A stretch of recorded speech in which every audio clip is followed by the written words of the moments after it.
The first thing I noticed wasn't the wrapping paper, but the way my son's fingers lingered on the bottle after he placed it in my hands.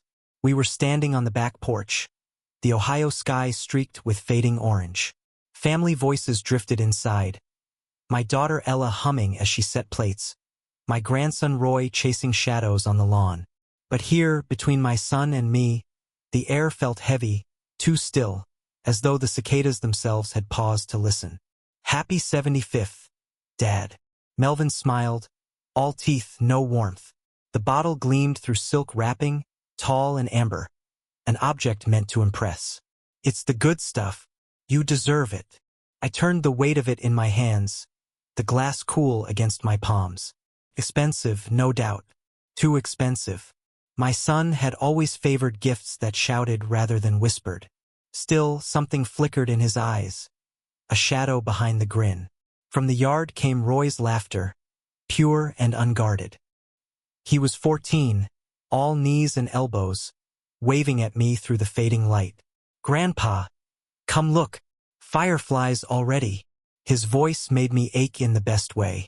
That boy still saw me as indestructible, not the man who double-checked pill bottles in the kitchen drawer. I lifted the bottle like a toast. Thank you, son. This is generous. That was when he leaned closer, so close I could feel his breath against my ear. Just don't choke on it. The words slipped out like oil. Smooth, quiet, and impossible to wipe away. For a second I thought I'd misheard. But when I met his gaze, he'd already drawn back, clapping my shoulder with a laugh pitched too loud, too casual. Inside, Ella called us to the table. The world resumed its sounds. The clink of cutlery, Roy shouting about ketchup, Wendy fussing over her corn casserole. Normal noises of a family evening. Yet my grip on the bottle tightened, my heartbeat uneven. It should have ended there, a strange remark on a long day. But as I crossed the threshold into the light of my kitchen, something in me shifted. The whiskey no longer looked like a gift. It looked like a test. I set it down at the center of the table, watching how Melvin's eyes followed the bottle. Not me. His wife chatted, Ella poured tea, Roy beamed. But my son. My son leaned back in his chair, satisfied, like a man who'd moved the first piece in a game only he understood. I forced a smile, though my stomach coiled. The house smelled of grilled chicken and lemon tea, but beneath it, I caught another scent, the metallic tang of fear. That was my birthday. The night celebration turned into suspicion. The night a father began to wonder if his son had handed him not a gift, but a death sentence wrapped in ribbon. The dinner began the way all family dinners begin, with noise, with hands passing dishes too quickly, with the smell of buttered corn and grilled chicken filling the air like a blanket. Ella settled across from me, her teacher's eyes scanning every detail, as though she could grade the evening for effort. Wendy, ever the diplomat, placed her casserole at the center, smiling too brightly. And Roy, God bless him, dug into everything with the hunger of a boy who still believed meals were for joy, not ceremony. But all I could see was the whiskey. It sat between us, its amber glow catching the chandelier light, a silent guest with too much presence. Every so often, Melvin's gaze flicked toward it, and each time, I caught the corner of his mouth tilt upward. Not a smile, but something colder, something measured. Dad? Ella said softly, breaking the silence I hadn't realized had grown. Everything looks wonderful. Mom would have loved this. Her words landed heavy. Martha, gone these 3 years, had always been the glue, the translator between my stubbornness and Melvin's ambition. Without her, conversations frayed into edges too sharp to mend. I forced a nod, my throat suddenly tight.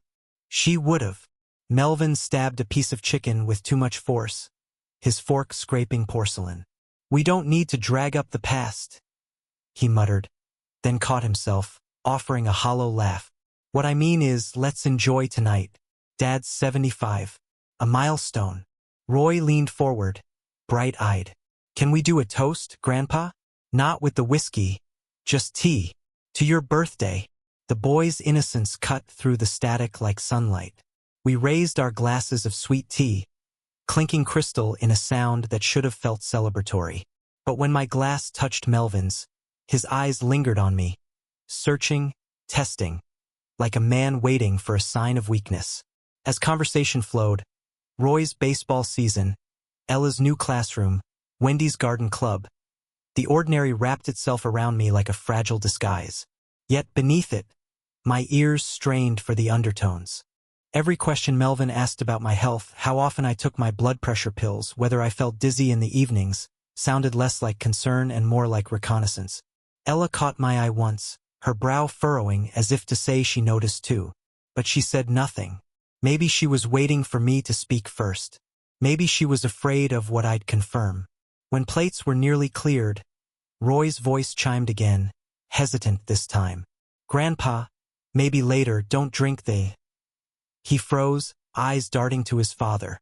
Melvin's hand clamped down on his shoulder with a squeeze that made the boy fall silent. "Bedtime talk," Melvin chuckled, too loud. Ignore him. But I couldn't. My grandson's unfinished warning hung in the air like a half-written sentence. My heart pounded as I forced another bite of chicken, pretending not to notice the pressure of Melvin's hand, the fear in Roy's eyes. And suddenly, the whiskey wasn't just a bottle. It was a line drawn across the table, between trust and betrayal, between life and something darker. By the time the sun sank low and the table was littered with casserole crumbs and chicken bones, the laughter had thinned into polite fragments. Wendy gathered dishes, Ella stacked napkins, and Melvin poured himself a second glass of iced tea, glancing at me over the rim like he was measuring the clock. The whiskey remained unopened, glowing faintly at the center of the table. I couldn't stop staring at it, couldn't stop hearing his whisper, "Just don't choke on it." Roy lingered at my side after dessert, pretending to scrape frosting off his plate. His voice was low, a tremor tucked beneath boyish bravado. "Grandpa," he muttered, not meeting my eyes. "Later, I need to tell you something. Alone." Before I could answer, Melvin's shadow loomed. He clapped his son's back with performative cheer. "Go help your mom with the dishes, champ." His grip was just a little too firm, his smile just a little too wide. Roy shuffled off, but not before flashing me a look. Wide, frightened, pleading. That look rooted in my chest. I knew it. I'd seen it once before, years ago, when Melvin was a boy himself and caught in a lie he couldn't escape. Now it was Roy's turn, and his silence screamed louder than any accusation. The evening wound down with mechanical precision. Keys jingled. Hugs were exchanged. Promises to do this again soon floated into the air like lies we all agreed to tell. When their car pulled away, Ella's headlights trailing after Melvin's BMW, the house fell into stillness broken only by the ticking wall clock. I should have felt relief. Instead, I felt watched. The whiskey gleamed on the counter where I'd moved it, daring me. That was when my phone buzzed. Roy's name lit the screen. My thumb hesitated before opening the message. "Grandpa, don't drink it. The whiskey Dad gave you. Please." The words slammed through me, ice down my spine. I typed back, fingers stiff. "What are you talking about?" His reply came fast, shaky with typos. "I saw him. He put something in it. A little bottle. He said don't tell. But I saw. I'm sorry I didn't say sooner." The phone trembled in my hands. I looked at the whiskey, the elegant ribbon still tied at its neck, and suddenly it wasn't a gift. It was a weapon. My son's smile, his whisper, his questions about my pills. All of it fell into place like steel beams locking into position. My first instinct was denial. Melvin was my boy. The child I'd carried on my shoulders, the man I'd paid tuition for, bailed out when life knocked him down. He couldn't, but Roy's courage left no room for illusions. My grandson had risked everything to warn me. I set the phone down, my pulse drumming against my temples, and whispered into the silence of the house. "My son wants me dead." The words tasted metallic, final, irrefutable, and for the first time in 75 years, I felt truly alone. I didn't sleep that night. I sat in Martha's old chair, the whiskey bottle glinting across the room like a silent predator. Each time I closed my eyes, I saw Melvin leaning in, whispering that cursed line, "Just don't choke on it." At 3 in the morning, I stood, poured myself water, and stared again at the bottle. My reflection bent across the glass, warped and broken. For 75 years I'd lived by logic. As an engineer, I'd built bridges strong enough to carry thousands of lives. But how could logic steady me now, when it was my own son who wanted mine cut short? By sunrise, I had made a decision. I drove into the city with the bottle sealed inside a mason jar, the amber liquid sloshing like trapped fire. My hands shook on the wheel. I thought about Roy's message, about the fear in his eyes at the table. That boy had carried a burden too heavy for his age. I couldn't leave his warning as a whispered secret. I needed truth I could touch, truth I could use. The Ohio Forensic Lab looked sterile, its glass facade reflecting the morning light like judgment. The young technician barely blinked when I slid the jar across the counter. "I need this tested," I said. My voice was low, but steady. All of it. Every drop. Hours crawled by in the waiting room. My coffee went cold, magazines unread. I replayed decades of memories. Melvin on my shoulders at the county fair, Melvin's graduation day, Melvin crying through his divorce when I covered his mortgage. Love, sacrifice, forgiveness. All of it circling the same impossible question. How does a father accept that his son has turned predator? Finally, the technician returned, a manila folder in her hands. Her face was calm, professional, but her eyes flickered with something heavier. "We found benzodiazepine derivatives in the sample," she said. "High concentration. Enough to cause respiratory depression, cardiac irregularities, even death over time. Especially at your age." The words detonated inside me. My knees weakened. I gripped the table. She slid the report forward, charts, chemical breakdowns, signatures of certainty. My son hadn't just threatened me. He had built a machine of death disguised as a gift. On the drive home, the envelope sat on the passenger seat like a passenger itself. My hands clenched the steering wheel until they ached. Betrayal had numbers now. Data. Irrefutable proof. When I stepped into my house, I pulled out every box of documents I had. Tuition checks, mortgage transfers, bank statements, recommendation letters I'd written for him. Each paper felt like a stone, building a monument to my years of giving, my years of trust. By late afternoon, the living room looked like a courtroom. Evidence against my own blood stacked in neat, merciless piles. The whiskey bottle, now empty, rinsed clean, sat on the mantel. A relic of how close I'd come to swallowing my own son's greed. And as the evening light bled across the floor, I whispered to Martha's photograph, "This ends with me. No more second chances. No more pretending. Tomorrow, Melvin would face me. And for the first time in my life, I wasn't afraid of losing him. I was afraid of what I'd do when I looked him in the eye." Dusk spilled through the curtains when the knock came. Right on time. Melvin never arrived early unless he wanted something. I opened the door. He stood there in his navy suit, the one he wore to job interviews and funerals. A briefcase dangled at his side. His smile calculated, rehearsed. "Dad," he said warmly, too warmly. "You look good. Strong." I stepped aside. "Come in. Let's talk." The living room had been staged like a theater. 2 chairs facing one another. Coffee table between them. At its center, the whiskey bottle, refilled with clean liquor, gleaming under the lamp. Next to my chair sat a folder thick with papers. Melvin sat, his posture loose, confident, like a man convinced the script was his. His eyes landed on the bottle first, not me. Satisfaction flickered.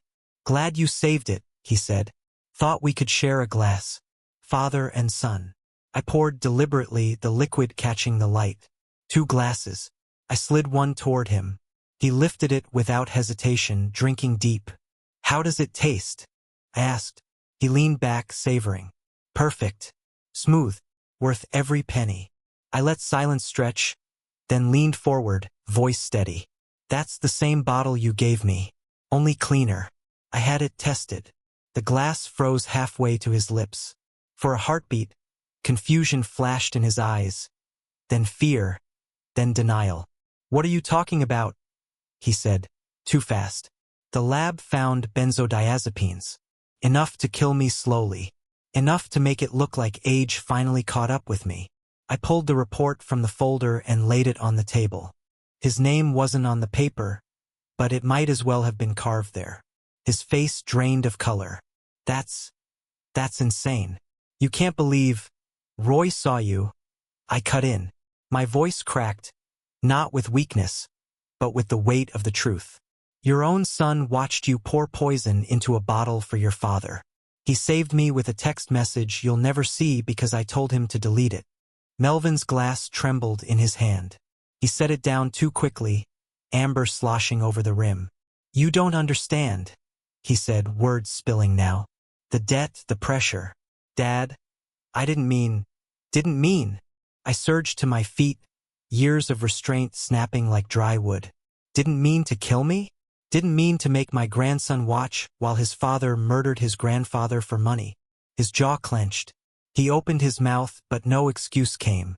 Only silence. I spread the second folder across the table, decades of documents, tuition bills, mortgage payments, bank transfers. $200,000, Melvin. Half my life poured into keeping you afloat. And you chose to repay me with poison. He sagged back into his chair, eyes glassy. You needed me gone.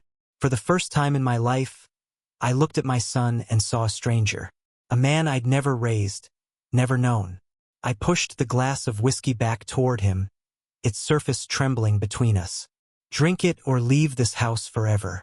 Either way, you're done being my son. The silence was absolute. His hand hovered over the glass, then withdrew. Without another word, he stood, shoulders caved, and walked out the door. The slam echoed like a final verdict. The house was silent after Melvin left, but not the kind of silence that comforts. This silence carried weight, like dust settling after an explosion. I sat down again in Martha's chair, the same spot where I had watched the night unravel. Across the room, the whiskey bottle gleamed under the lamplight. Beautiful, harmless now, but still heavy with meaning.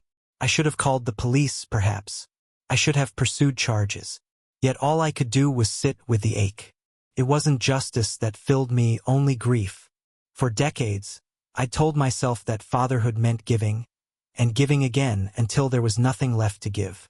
I thought love was endurance. Tonight I learned love could also mean saying no, cutting ties, protecting what little remains. My phone buzzed against the table. Roy's name lit the screen. A simple message. Love you, Grandpa. You okay? My eyes blurred. That boy had carried a truth no child should bear. He had chosen courage over silence, love over fear. And in doing so, he'd saved me. I typed back, slowly, carefully. I'm okay, thanks to you. Someday you'll understand how much that means. For a long time, I just sat there, staring at the text thread.